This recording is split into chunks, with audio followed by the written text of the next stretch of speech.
All right, here we are in overtime with an author and national correspondent for the New York Times, Jeremy Peters. And she's an anchor and chief political correspondent for CNN, Dana Bash. Okay, you both have books with numbers in the title, right? 15 elections, 8 people. Okay, let's start with you first. Okay. How did you pick, this is for you, how did you pick which elections to include in your book about political moments in history that changed the world? And I noticed you left off 2016. We stopped at Nelson Mandela in the 90s. We decided that... Goes back to Caesar. Goes back to Caesar. I mean, this goes back to Caesar. The whole range of history. Yeah, world human history. And we decided that we wanted to do elections that were a little bit more in history, since it's about history. Right, because we don't have enough time in between there to judge how it's going to come out. Kind of have an idea, but we decided to give it an exit. Yes and no. Yeah. I mean, I've said this before, and people get mad at me on the left for saying it, but I was more alarmed 10 years ago. We were talking about it tonight. First of all, it was 10 years ago. I mean, I was, I caught slow-moving coup. Not that he hasn't tried, but here we are 10 years later. We still have a republic, and they're still trying to do some shit. But again, I just think has less power than he ever did as president. Obviously, not when he was out of office. Yeah, I mean, he's taken a lot of power. He's got a lot of power. And the Supreme Court has given him and the Supreme Court is on his side, and it's Congress not always. is not always. They stopped always. I mean, they certainly gave it birthright citizenship. They stopped, but they've given tariffs, incredible immunity powers that did not exist before. That is the key. But good point about the tariffs. They have not given him a blank check. Yeah. No. But to answer your question, we decided to pick elections for good and bad that had major consequential changes in society. For example, Julius Caesar, obviously.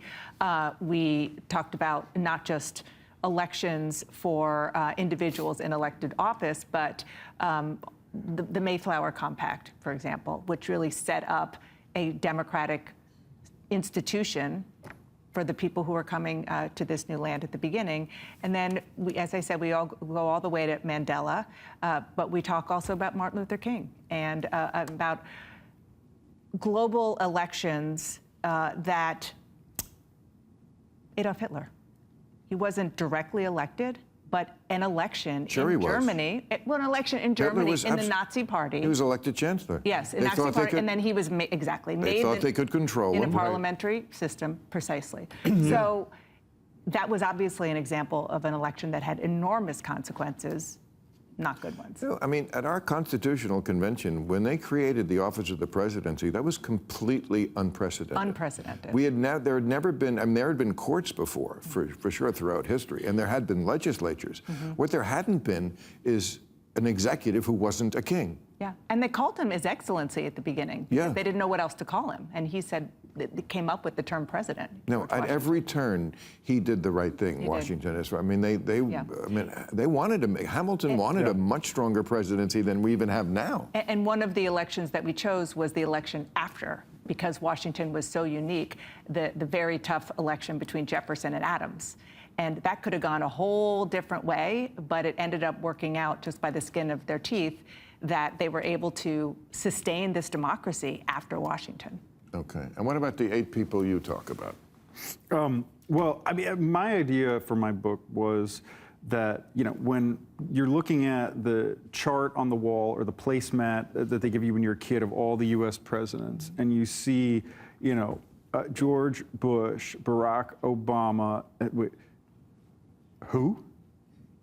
Like, explain that. How, when we look back 25 years from now, will we explain Donald Trump's election and his stranglehold on the Republican Party, which didn't just happen overnight? This was decades in the making, and, you could trace it back to someone you talk about a lot, which who was, I think, Trump's template initially, and that's Pat Buchanan. Pat Buchanan understood the anger and the raw emotions over immigration. Pitchfork Pat, who also, by the way, wanted an electric fence built along the border. Talked about building that, well before Trump was. I think Trump was still a Democrat when this was going on, and I think that the story of Trump as taking over the Republican Party, it needs to be seen not just as a takeover, but as a real abdication by the Republican Party and its leadership, because they weren't in tune with what their voters really cared about. Guess what? They don't care about corporate tax rates. And the Democrats made it a lot easier for them by harping on cultural issues where the country thought they had lost their minds. That's right. I feel like the elections we're having these days are still that. It's like a couple that's having an argument and they're not having the same argument. The Democrats are arguing economic issues and the Republicans are arguing cultural issues. The Democrats are saying these guys are crooks and inflation is still high, we can do better and we can give you health care, and the other people are saying, yeah, but they want to get rid of Thanksgiving. We like Thanksgiving. Yeah. And they can't define a woman, and they think, the WNBA should be full of men. And, they just, crazy stuff. And so they kind of opened the door for that. And let's also not forget, he didn't win. He just won under our system. Hillary won by quite a few more votes. He did the second time. The popular. Yeah. He did. We have a kind of a weird, that was a system that, not the founding fathers' finest moment. Yeah. Well, and by the way, how we got the electoral college. It's true, but that's one of the compromises that they made in order to get the Constitution going. Yeah. There were a lot of them, including, leaving slavery in place. Yes, exactly. Yeah. Okay. Do you think Kamala Harris will run for president? Is there any reason to think that she might fare better this go-around? Oh, gosh. I mean, so one of the things, the most important historical piece of information you need to have when looking at Kamala Harris's chances is remember what her 2019 presidential campaign was like. And I say 2019 because she didn't even make it into the calendar year 2020 when there were actually primaries. She had to drop out before a single election because her campaign, by the accounts of people who served in it, was mismanaged and out of money. She never caught fire with the base of the Democratic Party in a way that I think she and a lot of her supporters expected she would, as somebody who's a real glass ceiling shatterer. That seemed to not matter as much to voters, especially after you had Obama and then you have Hillary. And so I mean, I don't want to take anything away from Kamala Harris's achievements, but the historical nature of her candidacy just didn't seem to mean much. Debbie Wasserman Schultz just won a race in a black district in Florida, and she lost her district when they gerrymandered out of existence. They eliminated it, yeah. Right. So then she ran in a district which is majority black, I think. Okay, and a lot of the people there said, the people on the left said, you shouldn't even run. Right. This has to be a black person running in the district. And somebody ran against her, I think, who was black. Yeah, there were a lot of them. Yeah, and she won. A lot of candidates, and she won. So easily. I just think that sometimes we, again, it's the white people who just make too big of a bigger thing about race than exists. I always say, you can't be more offended than the victim, and they like to be. In this case, it was also the black representatives who were concerned about one of the reasons that Florida made the districts the way that they did was, and also just the Supreme Court decision about Louisiana, was to, from the perspective of the black representatives, was to diminish black representation. So it is often the white people. In this case, it was both, but the black voters in that district decided that Debbie Wasserman Schultz would represent them the best. Yeah. As they so often have in race after race after race, where they have rejected the socialist-leaning progressive candidates. I mean, let's not forget, the reason Joe Biden became the nominee in 2020 is because black voters in South Carolina put him over the top, catapulting him past candidates that were much, much farther to the left and younger. They're more practical. Yeah. It's so funny. The white people who are always obsessed about privilege, they indulge in the privilege of being impractical. Can I put that on a bumper sticker, or You is it too long? absolutely can. It might be too long. And the black voters don't have that privilege. No, absolutely not. Dana, you interviewed Steve Hilton this morning. I did. Do you think he could win? No. No. Do you? No. I mean, you're a voter here. Absolutely. And it's just math. The math doesn't math. Yeah. It's not because people are not fed up with Democrats here. They are. Which they are. Doesn't matter. They will vote for failure over a Republican. The Republican votes aren't there.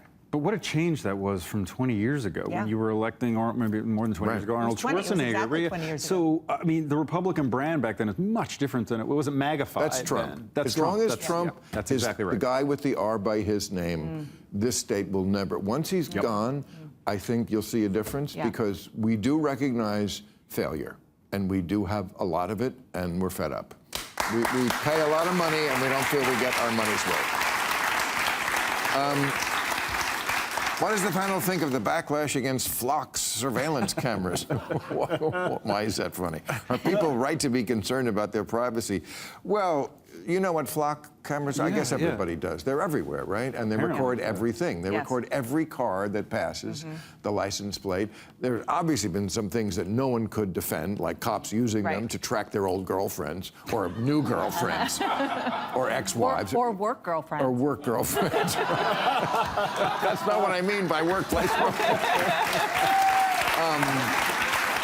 But they also have stopped a lot of crime. Yeah. So where do you land on this? I mean, cops make a lot of mistakes, and so do prosecutors, right? Yeah. And the story I read about this is talking about a woman, I think in Atlanta, who the cops came to her house and they were like, "You robbed packages from this doorstep," and she said, "No, I didn't." They said, "Yes, your car is right here. We have it on tape." She had to prove to them, only because she had dash cam footage herself of her vehicle, that she didn't do it. But I mean, I don't have a dash cam. I also don't have a car, but because I live in New York. But I mean, let's not forget about the abuse of law enforcement's power that's capable here. I have a totally different perspective in that I learned to drive in New Jersey. Pascack Hills High School. You? Yeah. You went to Pascack Hills? Yeah. I don't remember you. What year? 89. What? 89. Yeah, no, I was a little bit gone by But then. I learned to drive, yeah. Maybe we had some of the same teachers, I'm though. sure, I bet we did. Mr. Marston? Mr. Lewis? Yes. For English? Yes. Wow. Mr. Lewinter in history? Oh, yes. I definitely had Mr. Lewinter, little Mr. Lewinter. Wow. Yeah. Mr. Mamounis? No. No. Mr. Mamounis is gone. Okay. But so I have a little bit of a lead foot when I drive, and I get so creamed by those cameras. Speed cameras. I mean, it's not good. I don't think it's fair. I give so much money to the District of Columbia. Really? And Maryland. It's terrible. I just need to slow down, I know, but I don't even think I'm going that fast. Who knew you were such a wild one, Annabelle? All right. Thank you very much, everybody. You were a delightful audience and a delightful panel. Thank you.